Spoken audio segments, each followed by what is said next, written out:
Baik, bismillah. Assalamualaikum warahmatullahi wabarakatuh. Perkenalkan, nama saya Mursawal dengan NIM S1122124 dari jurusan Teknik Informatika Fakultas Teknik Universitas Halolyo. Nah, pada kali ini saya akan menjelaskan terkait dengan proyek yang saya buat dalam mata kuliah data mining. Nah, di sini saya mengangkat tema atau judul yang dimana adalah klasterisasi wilayah kabupaten kota di Sulawesi Tenggara berdasarkan indikator pendidikan dasar menggunakan algoritma K-means clustering. Nah, sebagai pendahuluan, apa sih sebenarnya K-means ini? Nah, K-means ini merupakan salah satu algoritma dari machine learning yang dimana dia pendekatannya dia itu mencoba untuk mengelompokkan sebuah data yang tidak memiliki label. Nah, di sini untuk tujuan dari masalah yang saya angkat, di mana saya mencoba untuk mengelompokkan wilayah kabupaten kota berdasarkan indikator pendidikan dasarnya. Nah, di mana ini kita nanti akan mengidentifikasi kesamaan maupun perbedaan di antara beberapa atribut yang saya ambil sebelumnya. Nah, di sini tujuannya yaitu untuk mengumpulkan wilayah yang mana wilayahnya ini bisa kita petakan atau kita bisa bedakan yang mana wilayahnya ini kurang merata begitu pelayanan pendidikannya dengan yang sudah baik begitu.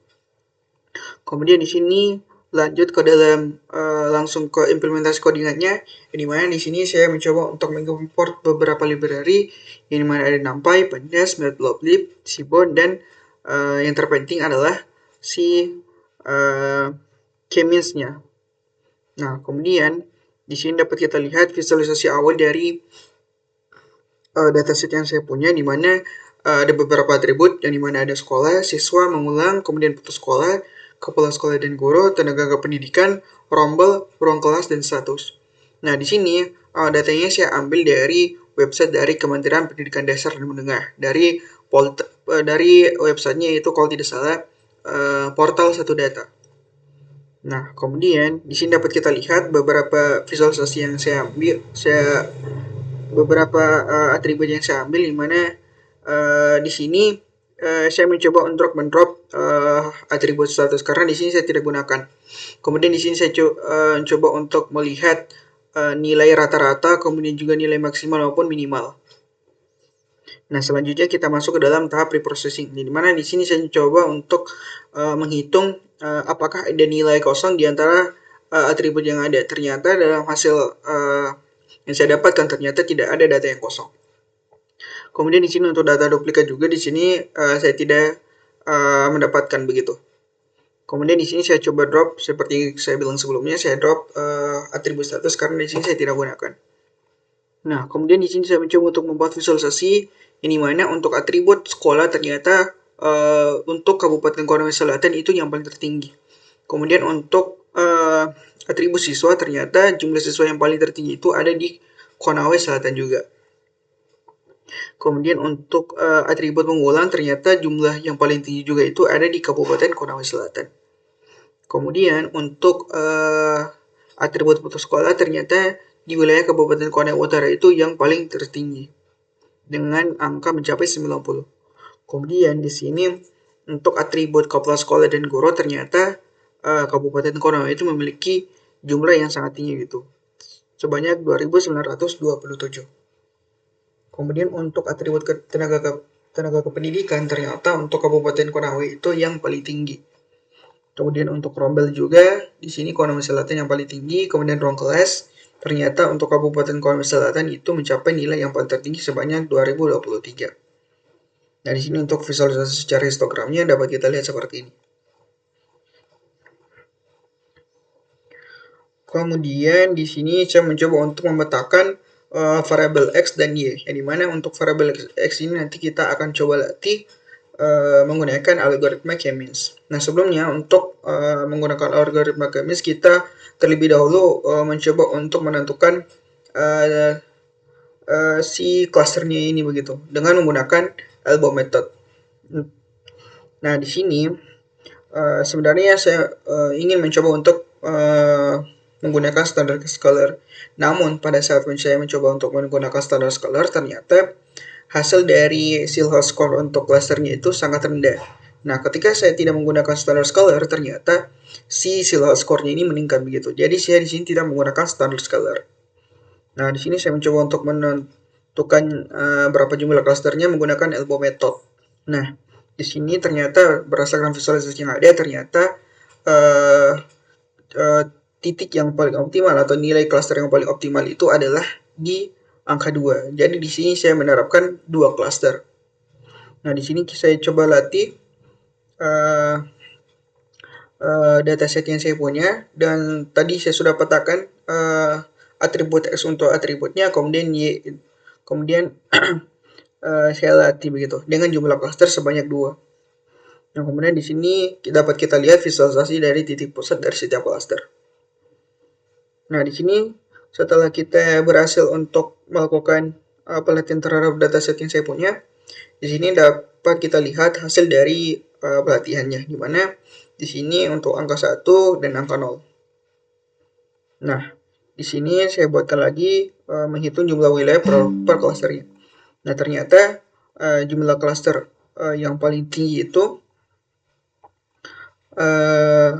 untuk angka 1 itu sebanyak 29,4%, sedangkan untuk angka 0 itu sebanyak 70,6%.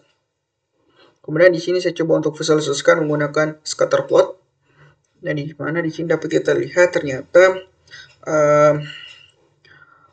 dari titik-titik atribut yang saya punya ternyata sangat membedakan begitu.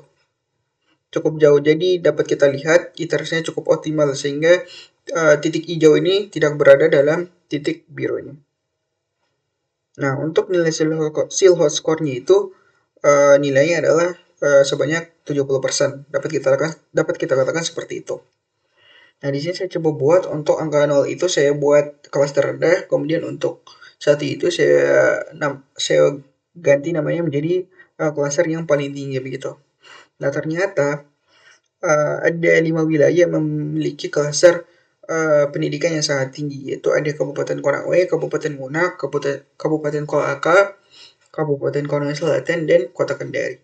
Jadi seperti itu. Nah, untuk lebih jelasnya di sini saya sudah buat dalam bentuk jurnal untuk laporan secara keseluruhan gitu.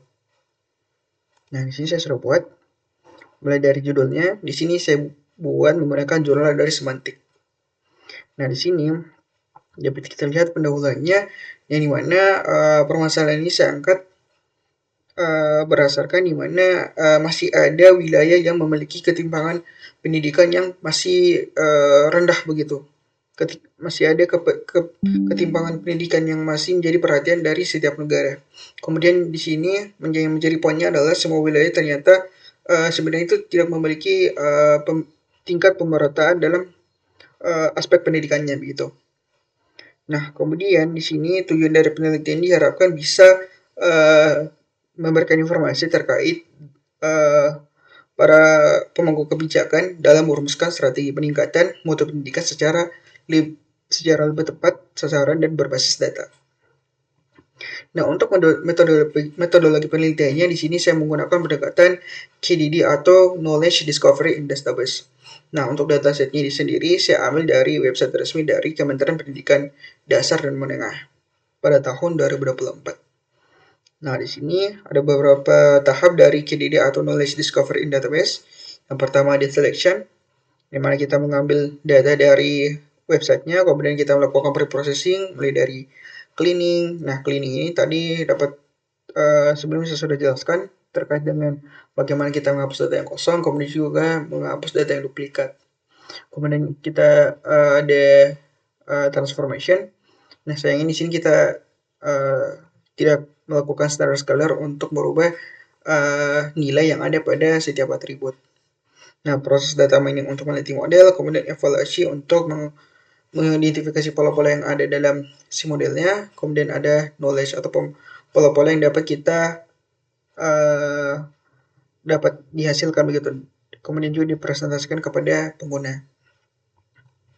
Nah, kemudian untuk hasil yang didapatkan di sini dapat kita lihat dataset awalnya seperti ini. Ada sekolah, siswa, mengulang, putus sekolah, kepala sekolah dan guru, tenaga kependidikan, rombel, dan ruang kelas. Nah, kemudian kita melakukan pre-processing. Nah, selanjutnya di sini Ada juga transformation, kemudian ada data mining. Yang mana di dalam data mining ini saya jelaskan juga terkait dengan hasil metode LPOP-nya seperti apa. Kemudian juga ada titik pusat centroid dari setiap cluster. Kemudian juga di sini hasil dari evaluasi dari si clusternya. Nah, sebelumnya tadi yang kita dapatkan untuk jumlah cluster 2 itu nilai hasil cell host score-nya itu sebanyak 0,70%. Kemudian di sini untuk knowledge-nya, visualisasi dari banyaknya jumlah cluster yang didapatkan. Nah, sebanyak untuk clusternya jumlah dengan cluster level tinggi itu dia sebanyak 29,4%. Kemudian untuk cluster rendah dia 70,6%. Nah, kemudian di sini yang menjadi kesimpulan adalah ternyata ada pada clusternya itu jumlah wilayah yang didapatkan adalah sebanyak 12. Kemudian pada cluster 1 jumlah wilayah yang didapatkan adalah 5, begitu. Ini mana pada hasil rekap yang didapatkan ternyata yang memiliki indikator pendidikan dasar dengan cluster tinggi itu ada 5 wilayah. Di antaranya adalah Konawe, Muna, Kolaka, Konawe Selatan, dan Kendari.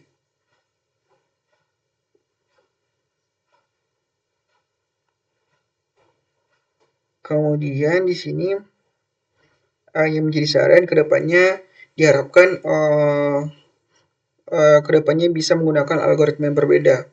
Contohnya kayak hierarchical clustering, kemudian juga dibiskan. Kemudian untuk evaluasi dari clusternya bisa menggunakan Davis Bolden Index begitu untuk penelitian kedepannya. Jadi itu saja yang bisa saya sampaikan. Lebih dan kurangnya mohon dimaafkan. Wabillahi taufiq wal hidayah. Wassalamualaikum warahmatullahi wabarakatuh.